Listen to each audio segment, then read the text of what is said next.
Hey Procreators, it's Kristen, and I'm going to show you a couple tricks for how to get drawings or sketches from your sketchbook or work that you've done manually and get it into Procreate. So what you want to do is take your photo and then go to the wrench, and you can do insert a photo here, or if you're doing this from the gallery, you can go here and just choose photo and choose a photo from there. So I have 3 different photos that I've imported to show you different ways you can do this. And this one is just a pencil sketch that is on a white sketchbook. It doesn't look white because I took it in bad lighting. The next one is a pen sketch on a sketchbook, but the background is sort of like a chipboard, so it's brown in color.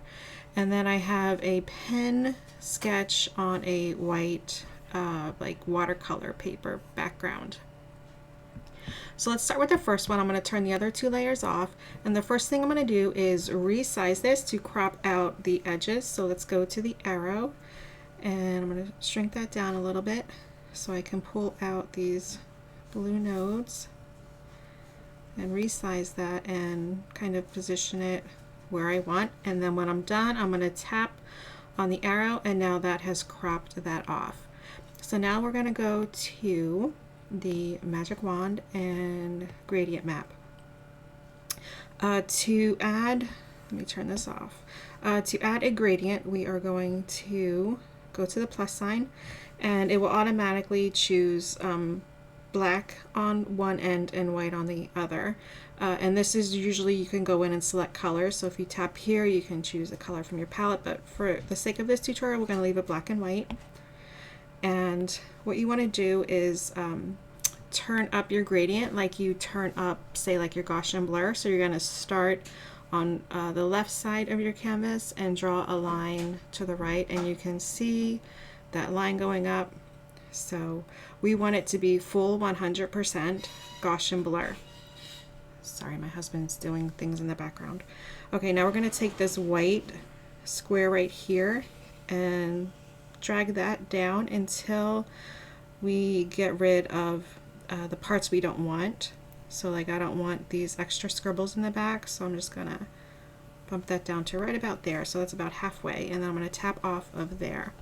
Now this is still pretty faint, so let's go back to our magic wand and go to curves.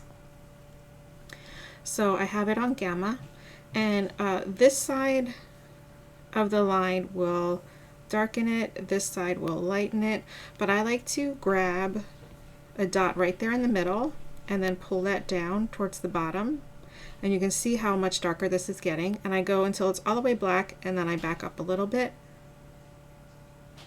until I like it. So that's if you want a, you know, dark colors, if you want it to be more on the black. If you want it lighter, we're going to go the opposite way. And let's say you just want it faint because, let me click off of there. If you want to maybe add a layer above it and go in and trace on top of your pencil sketch, you can do that. So that is one way of doing that. Now let's do the same thing with this pencil sketch. So we're going to go back to our magic wand gradient map, and it's still on the same settings we had, so the gradients turned all the way up to 100%, and we're still halfway here. So you can, you know, zoom in and you see like there's all of these little dots, so you can move that more to the left to get rid of those extra dots, or if you want that texture there, you would move it back more towards the right. But I'm going to move this down to probably about there, and then click off of it, and again I'm going to go back and resize this so the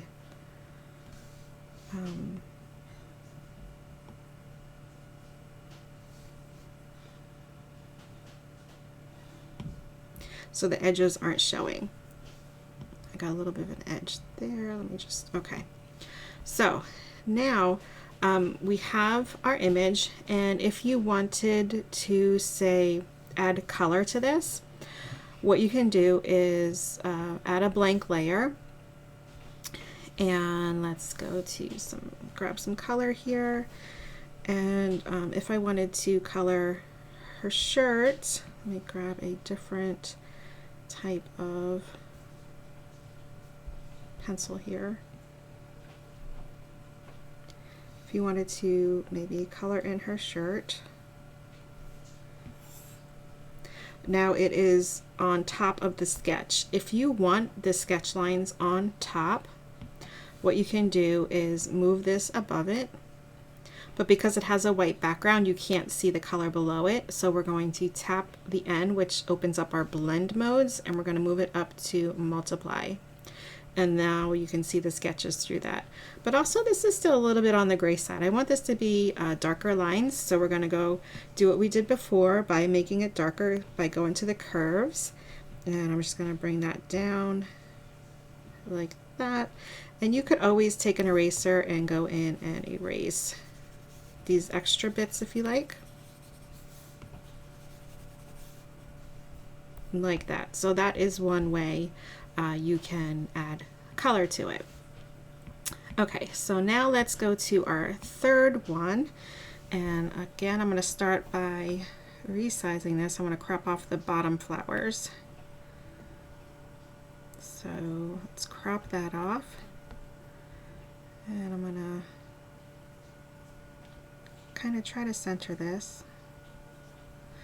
And let's erase those flowers there. So first things first is we're going to go to our magic wand, back to our gradient map, and you can see the background there. We're going to lighten that background to right about there, and then turn that off. And now let's say we want to just have the line work and not this white background. So right now you can't tell because the background color here, this first layer, is on white. So if we turn that off, you can now see the transparent background, but we still have some white here. So to get rid of that white is really easy. So what we're going to do is go to this layer and select copy. And then we are going to tap this layer and choose mask. And then we are going to three-finger swipe down and choose paste. Okay, now we're going to tap this mask and choose invert. And then we are going to merge these two layers together. You can do that just by pinching them together. So we're left with no background.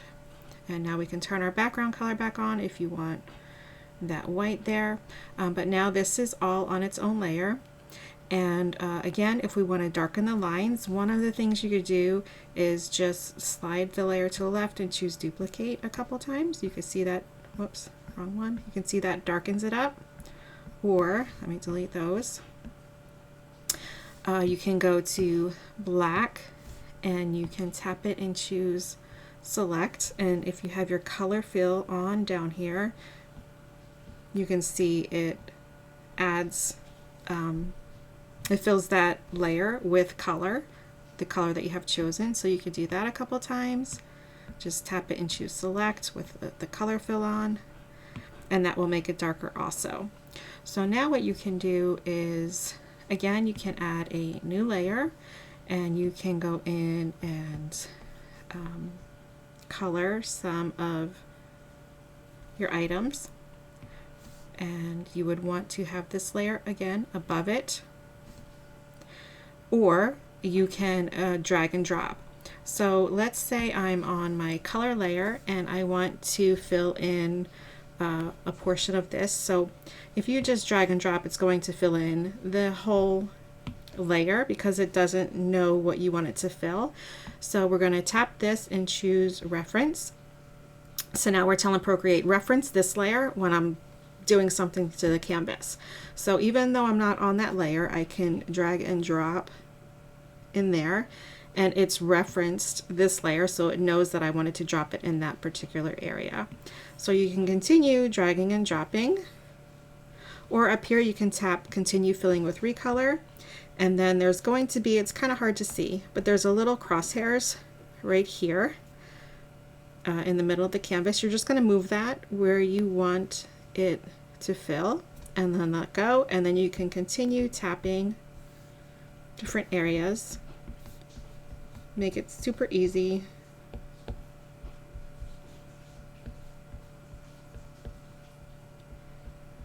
To finish filling in color. And you also have the flood down here, which lets you maybe fill it in more or less. So like right here, it didn't fill in that part. So if we flood that, you see it goes all the way up. But we don't want to go too far because then it does the whole canvas. So you could back that down a little bit and then continue on. We don't want that whole canvas done. So I'm just going to back that down. So this is kind of like your fill threshold, that flood there. And when you're done, just tap off, and now you have your colors in one layer, your line art in another layer. So you can turn that off. And here I do notice we do have a little bit of artifacts there. So again, we can go to our eraser and just clean that up if you want. You know, if you're going to share this as like a transparent PNG, you would just turn off the background layer and you would go to your wrench and share and choose PNG, and that will save it without any background. So there you have it. Let me know if you have any questions and I'm happy to help.